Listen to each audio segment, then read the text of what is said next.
Hey everyone, Combo here, back with another Empires and Puzzles video, and today we have Springvale in the game. We've got a couple new heroes, so in today's video I am going to do a hero review of those two new heroes, Viscount Cluckwood and Sadie, and talk about if it's worth using your epic hero tokens on this portal. We'll take a look at some of the other heroes as well, but before we get started, if you do enjoy this video or find it helpful, hit that like button, make sure you subscribe to my channel, and turn that notification bell on so you can be alerted of when I drop new content. And if you really love my channel, consider becoming a member by clicking the join button next to where it says subscribed, and you can get some additional information on perks of becoming a member of my channel, including early access to some videos, some cool avatars, and some other information as well. All right, so let's first take a look at Viscount Cluckwood. He is a dark hero, wizard class. I want to take a look at his stats without emblems and limit breaking. So you can see he has 1203 attack, 1151 shield, and 2171 health, and has a total individual power of 1172. I do like that the game has been giving the seasonal heroes that are just coming out almost on par, if not actually on par with the other new heroes that are coming out. Their specials aren't as overpowered as some of them, mainly because they're a little easier to get than some of the other featured heroes that come out because of how many epic hero tokens people collect. But if we take a look at his special, he is going to rearrange the enemy positions randomly, deals 340% damage to all enemies, and then for 3 turns, the element of all allies except the caster is changed each turn. On the first 2 turns, the element is random.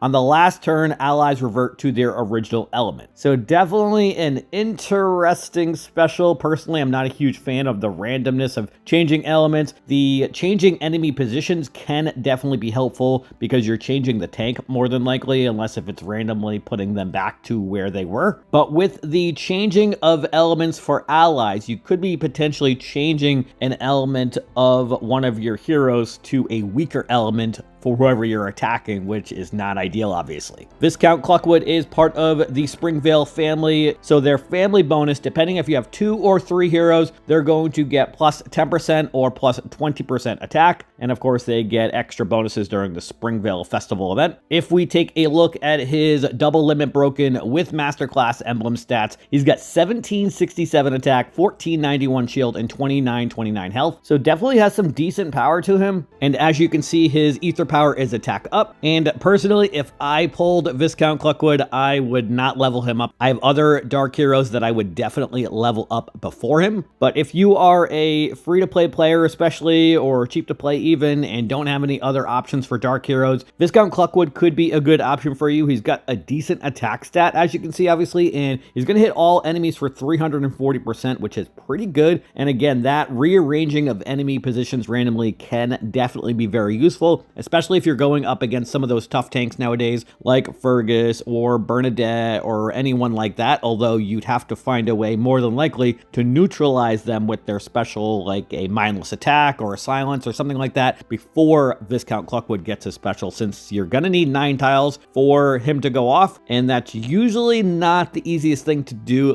before one of those heroes goes off. All right, let's go take a look at Sadie. Now, Sadie is a nature hero rogue class, obviously has the same Springvale family bonus. Interesting that these heroes don't have any passives, so that's a little unfortunate. Let's take a look at Sadie's stats without any emblems or limit breaks. You can see they've got 1242 attack, 1120 shield, and 2134 health. They are fast mana speed. They're going to deal 550% damage to the target. The target gets silenced for 3 turns. The target gets minus 64% defense against special skills for 3 turns, and the target cannot get their status ailments cleansed or reallocated by special skills for 3 turns. And Sadie is going to add an ailment basically to themselves by reducing the max health of the caster by 400. The effect is stronger against targets with boosted health, so Sadie's going to lose health. So that's definitely an interesting twist, and obviously something that all of these Springvale heroes have. So it's a little kind of a catch-22 situation, because you want to bring a boosted health healer with Sadie so that you can get that boosted health to overcome the max health reduction.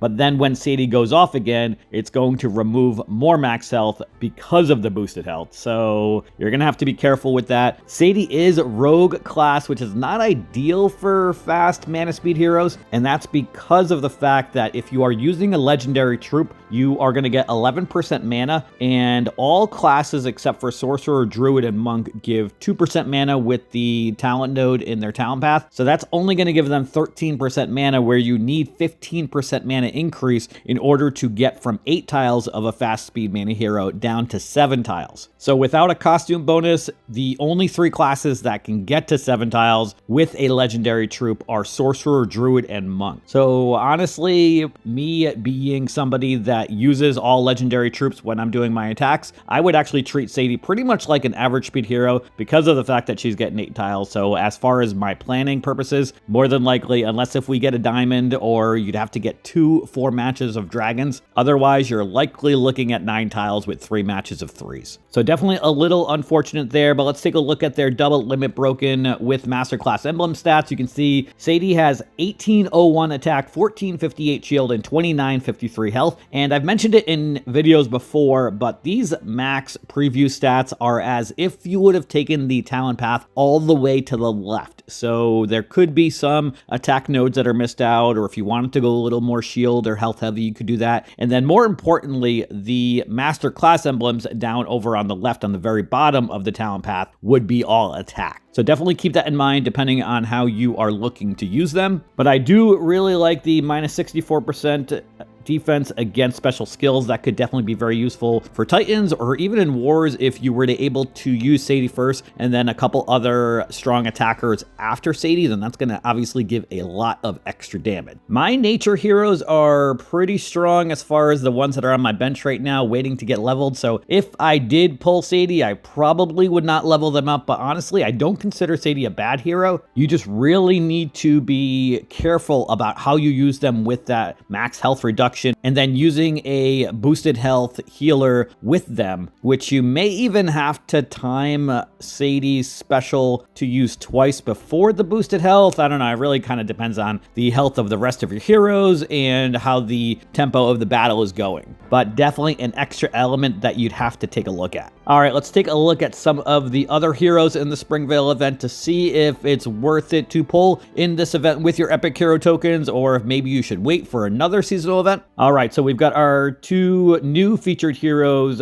Viscount Cluckwood and Sadie, that we just went over, and then Miss Ethel is the other featured hero, and Miss Ethel honestly is pretty decent. I've seen a lot of people use her before. I don't personally have her, but she can definitely be very useful, and it's definitely a hard hitter. These are her max double limit broken with masterclass emblem stats, and you can see that she's got 1503 attack, 1303 shield, and 2479 health. So you can see, because she is already a year old, her stats are definitely lower than the newer heroes that we just took a look at. Her ether powers attack up, and then her special, she's going to deal 600% damage to the target. If the target had more than 40% health before receiving damage, targets another enemy who had over 40% health before receiving any damage from the special skill. If none of the other enemies had 40% health, targets a random enemy. The damage is reduced on each consecutive hit. Each enemy can only be hit once. The caster gets minus 15% mana generation for 3 turns. This effect cannot be cleansed. So definitely an interesting hero, and somebody who can be useful on offense, because if you use her correctly, then you could likely hit every single one of the enemies, which is something that I've had happen against me when I've seen her on defenses before. I haven't seen her on a defense in a while, but she was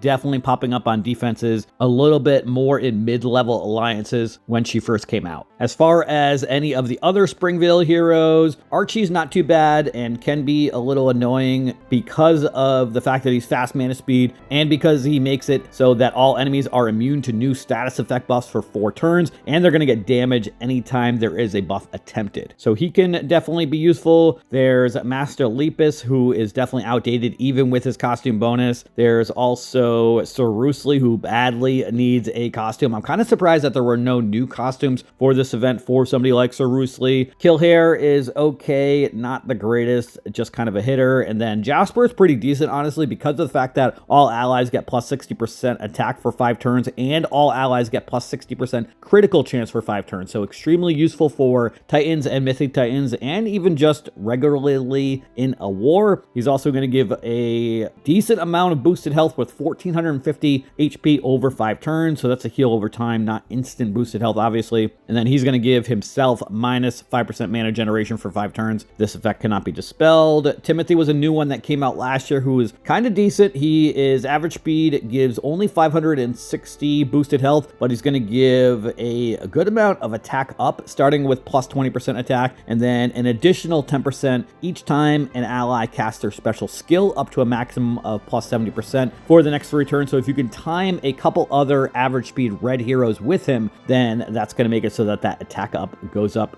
pretty quickly. And then the 4 stars aren't really too exciting with Jack O'Hare and Lady Woolerton, and the 3 stars are even worse in my opinion with Chick Jr. and Squire Rabbit. Definitely not worth leveling up in my opinion. So honestly, the best out of this group of heroes to me personally is probably going to be Jasper and Timothy, just because of their features with the attack up and the critical chance for Jasper. Archie again can be a little annoying, but he is not very common to see nowadays because of the fact that he's an outdated hero. Miss Ethel's pretty decent, and then the 2 new featured heroes, Viscount Cluckwood doesn't really do it for me. Sadie could be decent, but I really wish that Sadie was a different class so that they could get to 7 tiles with a legendary troop. As far as the odds in this portal, you're going to have a 1.3% chance to pull a legendary featured hero, so that's one of the 3 heroes of Viscount Cluckwood, Sadie, and Miss Ethel, and then you're only going to have a 0.3% chance to pull a different legendary seasonal hero. I really